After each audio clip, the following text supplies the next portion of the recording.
just different, when that child is your child. And so just sitting in the hospital room just thinking like, well, how are we going to do this? What's next? What do we do?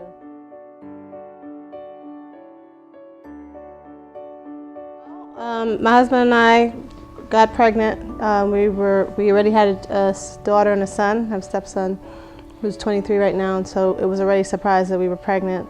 Our OBGYN did a lot of testing and things like that, but we never did a genetic test.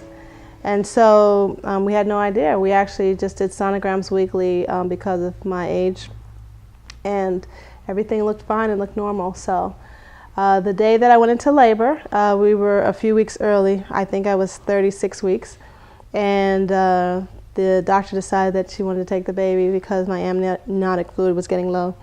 And went in to have a C-section. They prepped me. They did a C-section. Naya came out. And I remember now looking back, the first thing was that her cry was kind of weak. Usually babies make a very deep cry. And hers was kind of like a mouse, like a eek mouse sound. But of course you can't see anything because you have the covering there.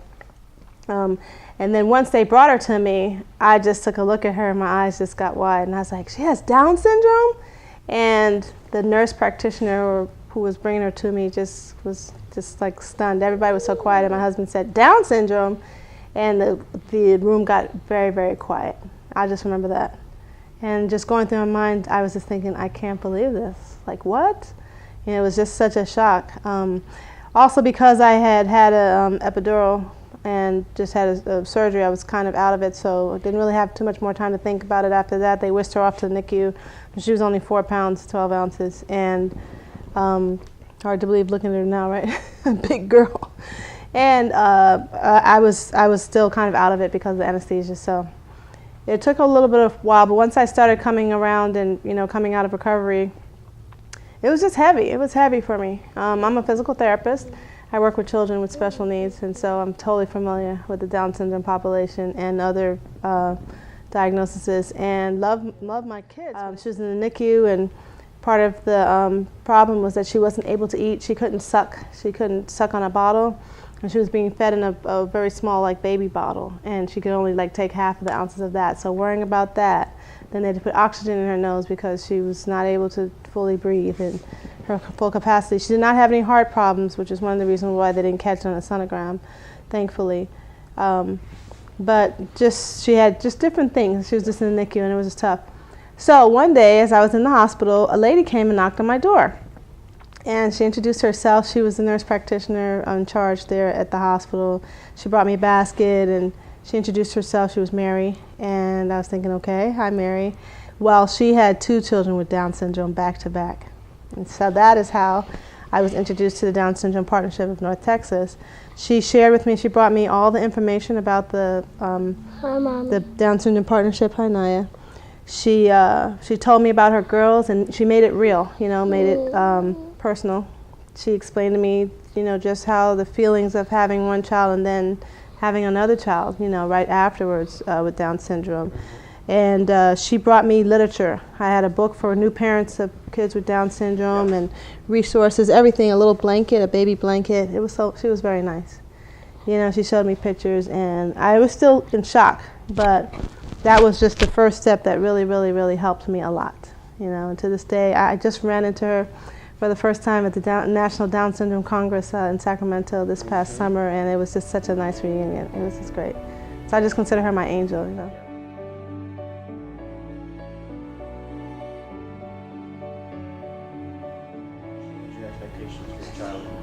Well, I definitely expect that she's going to have a lot of input into the world. Yeah, I like seeing the self-advocates, the kids who are over 18 who have Down syndrome, who are doing things for themselves. The Down Syndrome Partnership has helped me to be able to mix, mingle, and meet, other kids, and to see the potential and what can happen. I mean, even last year at the then named Buddy Walk, they had, and the kids from the TV show, and Born This Way, and just seeing it, seeing the kids out there. It's just the information and awareness. The Down Syndrome Partnership has really helped. But what I think I really like most about is the opportunity to mingle with other families, and get to know them. I've made some really good friends. And they've given me resources, like if we want to talk about, who's a good dentist to go through, or which doctor are you using. Recently there was a change in the ENT doctor, and the parents got together and talked. So the Down Syndrome Partnership has afforded me that ability to mix and mingle. Also, one of the things the Down Syndrome Partnership has done is they have the parent mentor program that they did, and I actually went to the workshop to train for that, and I've met a lot of new parents, and it's a really great thing. That I love the new parent mentorship. Well, what I would say first of all is to go ahead and grieve. It is a grieving process initially. Sometimes as our children get older and they're doing so well, we forget how we felt when we had that moment.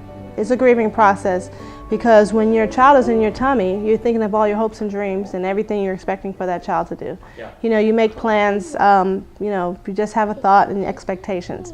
When your child is born and they have Down syndrome, the first thing you think is like, oh my God. And then the second thing is, why me? And it's okay to have those feelings. It's all right. Our children are special gifts, and despite the fact that the challenges can sometimes be a lot, and I wouldn't kid you to say that it's an easy street or not a rough road, because it definitely can be. There's a lot of things that you'll have to go through. There's going to be a lot of hurdles, and each child has their own unique set of hurdles. However, the joy that is brought, and just the things that Nia has taught me about patience, and give her a chance, the ways that I'm able to celebrate the milestones that she makes, when she walked at 2. That was huge, that she's able to carry on a conversation, that she's talking. That's a big deal. Every child will not talk, but every child will bring something unique to their family. That she's able to grasp concepts, that I can actually be an advocate for her. I am very aware of how people treat her, how people look at her. Trust me, don't even think about giving her the side eye, because I'm going to give you a side eye, And you get a chance to be there for that child. Doesn't mean I don't have days that I don't cry and think that this is just too much. Sometimes more than others, not as much as she's getting older, but when she was younger, I remember sitting in that hospital room just boo-hooing, like, I don't know how I'm going to be able to do this, But God gives you strength when you least expect it. And one of the things about the Down Syndrome Partnership is that you're able to get, you make friends and, resources. We call each other, we talk, hey, how are you dealing with this? What are you doing with potty training? Oh, my child's having a problem with this food, she won't let me brush her teeth. She's not sleeping at night. And we can be able to share and learn and grow, and our children can have a successful life. So just hang in there and talk to someone. It's okay to be upset and angry. Go through the process, and then allow yourself to grow from there. And then talk to someone. Talk to one of us. We'd be glad to hold you, to listen to what you have to say, to commiserate with you, to vent with you. We'll be happy to do that, and then to celebrate with you as you continue to see the milestones. Because